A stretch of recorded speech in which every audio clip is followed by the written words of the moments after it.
Hello বন্ধুরা, আমি engineer সজীব। আমি আজকে আপনাদের মাঝে একটা নতুন ভিডিও নিয়ে আসতেছি।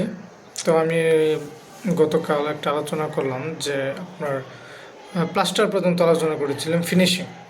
তো বিভিন্ন ধরনের কাজ আমি একদিন হয়তো অনেক কিছু বলেছি, পার্ট বাই পার্ট বলতে পারলে ভালো হতো। এটা হয়তো আমার প্রথম ভিডিও ছিল, তাই আমি জাস্ট বলতে অনেক কিছু বলে ফেলেছি। তো আমি আমার পার্সোনাল কাজের ওপিনিয়ন থেকে বলি। যেমন হচ্ছে, আমি যখন এই প্রজেক্টটা নতুন আসি, তখন আমার এই প্রজেক্টটা তখন পাইলিং হবে, মূলত পাইলিং প্রজেক্ট। 10তলা একটা G+9 আর 10 স্টোরেজ বিল্ডিং। তো আমি আসার পর দেখি যে মোটামুটি পাইলিংয়ের কাজ শুরু হবে এমন অবস্থায় আমি আসলাম।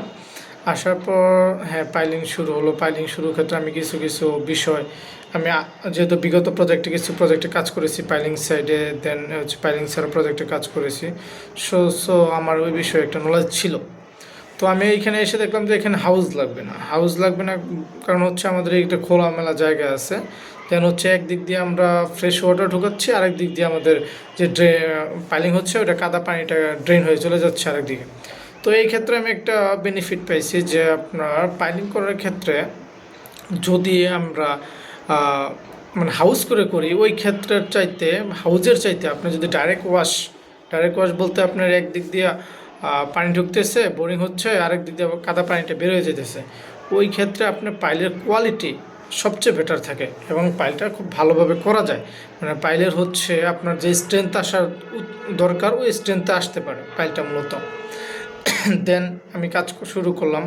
কাজ শুরু করার সময় আমার বিভিন্ন ধরনের প্রজেক্টের আশেপাশে বিভিন্ন বিষয় নিয়ে মানে আমার অনেক একটু সাফার করতে হয়েছে। যেমন বিভিন্ন ধরনের মানুষজন, লোকজনের একটা প্রেশার ছিল কাজ করার ক্ষেত্রে। তো ওইগুলো আমি ওভারকাম করেছি।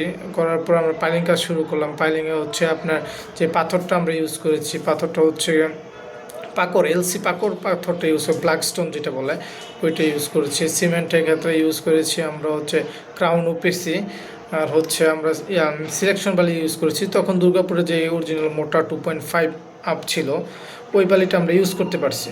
তো সেই ক্ষেত্রে আমি দেখছি যে আমার কাস্টিং খুব ভালো হয়েছে। তারপর হচ্ছে পাইলিং করার সময় অবশ্যই আপনার একটা প্রজেক্টের মধ্যে মনে করেন বিভিন্ন পয়েন্ট থাকে, কলাম অনুযায়ী পয়েন্ট থাকে। অবশ্যই আপনি যখন পাইলিং শুরু করবেন, যখন আপনাকে একটা ড্রয়িং দেওয়া হবে, একটা স্ট্রাকচারাল ডিজাইন দেওয়া হবে আপনার হাতে, তো অবশ্যই পাইলিংটা করার সময় যখন আপনি যে পয়েন্টটা আপনি করছেন, অবশ্যই ওই ডেটটা আপনি উল্লেখ করবেন ওই টাইম অনুযায়ী। আর একটা পয়েন্ট থেকে আরেকটা পয়েন্টের দূরত্ব অবশ্যই 10 ফিট, এইটা আপনি এনশিওর করবেন। কারণ আপনার অনেক সময় পাইলিং মিস্ত্রিরা এটা করে যে আপনার পয়েন্ট এটা করছেন, আপনি পাশেরটাই আপনার সেন্টার করে ফেলে অনেক সময়। সেই ক্ষেত্রে হচ্ছে এটা ভাইব্রেশনের কারণে, কম্পনের কারণে আপনার সাথে পাইলটা জমতে পারে না। ওই টাইমটা রেস্টটা দেওয়ার জন্য অবশ্যই আপনি মিনিমাম 10 ফিট মানে 10 ফিট দূরে করতে হবে, অবশ্যই পয়েন্টটা নির্বাচন করতে হবে।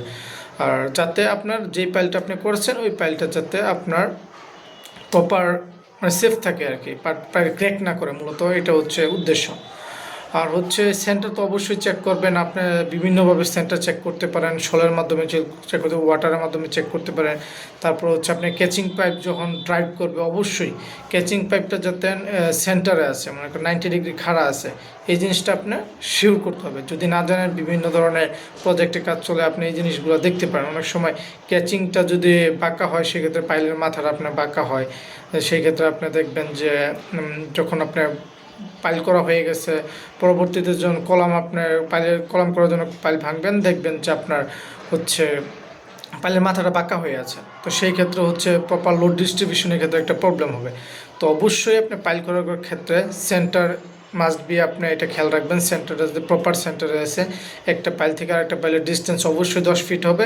দেন হচ্ছে ক্যাচিং টাইপ করার সময় অবশ্যই ক্যাচিংটা যাতে প্রপার সেন্টারে থাকে, মানে একদম 90 ডিগ্রি যাতে খাড়া থাকে।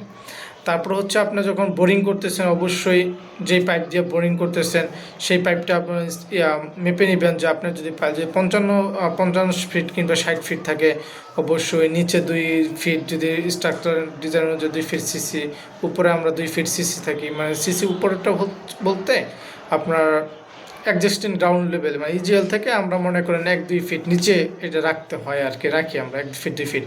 ওই অনুযায়ী আপনার পাইলের টোটাল হাইটটা আপনি বের করতে পারেন। আপনার বোরিং যে পাইপটা থাকবে ওই পাইপটা মেপে নেবেন যে এই পর্যন্ত গেলে আমার প্রপার 55 ফিট কিংবা 60 ফিট হচ্ছে। দেন আপনি বোরিং করলেন। দেন যদি আপনার এটার ক্ষেত্রে আপনার ওয়াশ দরকার পড়ে, আপনি মনে করেন যে না আপনার ওয়াশ করা দরকার, অবশ্যই যদি আপনি হাউস করা থাকে কমপক্ষে 30 মিনিটস মানে 30 মিনিট অবশ্যই আপনি ফ্রেশ ওয়াটার দিয়ে এটা ওয়াশ করার চেষ্টা করবেন। যদি না হয় সেটা হচ্ছে আলাদা বিষয়, আপনি তখন ওই পরিস্থিতি অনুযায়ী ব্যবস্থা নেবেন। দেন হচ্ছে যখন আপনি রডের মানে খাঁচাটা আপনি পাইলে নামাবেন, আমরা এটা বলতেছি প্রিকাস্ট পাইলের ক্ষেত্রে। প্রিকাস্ট পাইলের ক্ষেত্রে অবশ্যই যখন খাঁচা আপনার স্ট্রাকচার অনুযায়ী খাঁচায় কয়টা রড আছে, স্পাইরালগুলো কয় ইঞ্চি পর আছে, এই জিনিসগুলো মাপবেন। দেন হচ্ছে আপনার এটা ক্লিয়ার কভারগুলো ব্লকগুলো 5 ফিট 10 ফিট পরে, আপনি 5 ফিট পরে দিলে সবচেয়ে বেটার, 10 ফিট পরে দেওয়া যায়। দেন হচ্ছে আপনার যদি এক খাঁচা না হয় সেক্ষেত্রে 2টা খাঁচা, একটার সাথে আর একটা ওয়েল্ডিংটা যাতে প্রপার হয়। অনেক সময় দেখা যায় বিদ্যুতের কারণে অনেক মিস্ত্রিরা চায় যে আপনার এটা যে তার দিয়া বাইজা দেয়, কিন্তু এটা করা যাবে না, অবশ্যই এটা ওয়েল্ডিং করতে হবে। কারণ কোনো সময় তার ছিঁড়ে যেতে পারে আপনি খাঁচা নামানোর সময়, সেই ক্ষেত্রে হবে আপনার নিচের খাঁচাটা নিচে চলে যাচ্ছে, উপরের খাঁচার সাথে নিচের খাঁচার কোনো বন্ডিং নেই। সো এই বিষয়টা খেয়াল রাখতে হবে। তারপর হচ্ছে আপনার পাইলিং জন মেন খাঁচাটা তৈরি করতেছে তখন অবশ্যই একটা তার দিয়া গুণা তার দিয়ে যেটা আছে ওইটা বাঁধ দিবে, দেন হচ্ছে একটা ওয়েল্ডিং করবে। এই জিনিসগুলো অবশ্যই খেয়াল রাখবেন। কোনো কারণে যদি ওয়েল্ডিং ছুটে যায় খাঁচা নামানোর ক্ষেত্রে, উঠানোর ক্ষেত্রে, অবশ্যই আপনারা এই বিষয়গুলো খেয়াল রেখে কাজ করবেন। দেন হচ্ছে খাঁচা নামাইলেন, খাঁচা নামানোর পর যত দ্রুত সম্ভব আপনারা কাস্টিংয়ে চলে যাবেন। কাস্টিংয়ে অবশ্যই রেশিও মেনটেন করবেন, যেই অনুযায়ী স্ট্রাকচারে লেখা থাকবে 1, 1.5, 3 ওই অনুযায়ী কাজ করবেন। কিংবা বেশি থাকলে বেশি কাজ করতে পারেন, মানে যেটা স্ট্রাকচারাল দেওয়া থাকবে ওই অনুযায়ী কাজ করবেন আপনারা। দেন হচ্ছে একটা বোরিং কাস্টিং চলা অবস্থায় অবশ্যই ফ্রেশ ওয়াটার ইউজ করবেন। অনেক সময় বিদ্যুতের কারণে বিভিন্ন কারণে অনেক সময় দেখা যায় আশেপাশে পানি থাকলে ড্রেনেজ ওয়াটার ইউজ করে, তো অবশ্যই আপনারা এই জিনিসগুলো অ্যালাউ করবেন না, যাতে এই মানে কোয়ালিটিটা আমাদের এনশিওর যাতে হয়, এই বিষয়টা খেয়াল রাখবেন। আর একটা বিষয় হচ্ছে অনেক সময় দেখা যায় যে পাইলিং করার সময় এগুলো মিস্ত্রিরা অনেক দ্রুত কাজ করে, সেই ক্ষেত্রে আপনি হয়তো যদি নতুন থেকে থাকেন তাহলে দেখবেন যে ওরা হচ্ছে 6টার জায়গায় 7টায় খোয়া দিতেছে, বিভিন্ন ধরনের সমস্যা ক্রিয়েট করতেছে। অনেক সময় উপরে নিচে আপনার একরকম কাস্টিং করলো, দেন হচ্ছে উপরে যখন আপনি ক্যাচিং লেভেলে আসে উপরে 5 ফিট লেভেলে ওরা কী করে এক্সট্রা মনে করেন এক্সট্রা সিমেন্ট একটা বেশি ইউজ করে। দেন হচ্ছে দেখা যায় যে উপরে শক্ত বোঝানোর জন্য একটু বেশি কম পাথর দিয়ে সিমেন্টের বেশি দিয়ে বোঝানোর জন্য যে না এটা খুব হার্ড হয়েছে, এরকম কাজ করে। মানে এটা হচ্ছে প্র্যাকটিক্যালি আমার কাজের অভিজ্ঞতা থেকে আপনাদের কাছে শেয়ার করলাম। দেন পাইলিংয়ের ক্ষেত্রে আরও বিষয় কিছু আছে খেয়াল রাখবেন। আপনি অবশ্যই সবগুলো খাঁচার লেভেল যাতে এক থাকে, কোনোটা আপনি অবশ্যই এটা যখন খাঁচা নামাবেন একটা স্ট্যান্ডার্ড একটা হুক ধরে ক্যাচিংয়ের মাথা থেকে 1.5 ফিট নিচে ওয়েল্ডিং করে দেবেন, কিংবা 2 ফিট নিচে ওয়েল্ডিং করে দেবেন খাঁচার মধ্যে, তাহলে ক্যাচিং থেকে 1.5 ফিট 2 ফিট নিচে আমার খাঁচাটা থাকবে। এই বিষয়টা খেয়াল রাখবেন, কারণ হচ্ছে আপনি যখন পাইল ভাঙবেন কোনো পাইল যদি আপ থাকে ডাউন থাকে সেই ক্ষেত্রে আপনার রড পাবেন না, সেক্ষেত্রে আপনার মাটি কাটতে হবে বেশি, বিভিন্ন ধরনের সমস্যায় পড়তে পারেন। দেন হচ্ছে অবশ্যই মালামালের ক্ষেত্রে যাতে কোনো কারণে ওয়েস্টেজ না হয় এই বিষয়গুলো খেয়াল রাখবেন। আর হচ্ছে পাইলিংয়ের কাজ হচ্ছে অবশ্যই সেফটিটা মেনটেন করবেন, কারণ পাইলিং কাজে দুর্ঘটনা ঘটে বেশি, কারণ কাদা বিভিন্ন ধরনের সমস্যা থাকতে পারে। এটা লোহার এটা তেপায়া থাকে, এই তেপায়ার মাধ্যমে কাজটা করা হয়, কন্টিনিউ 2-3টা মেশিন আপনার চলতে থাকে। তো এই বিষয়গুলো অবশ্যই সেন্সিটিভ, যাতে আপনারা প্রজেক্টে কাজ করার সময় কোনো মিস্ত্রি যাতে কোনো লেবার যাতে এই বিষয়গুলো অবহেলা না করে, আপনি এই জিনিসগুলো সর্বক্ষণিক চোখে রাখবেন।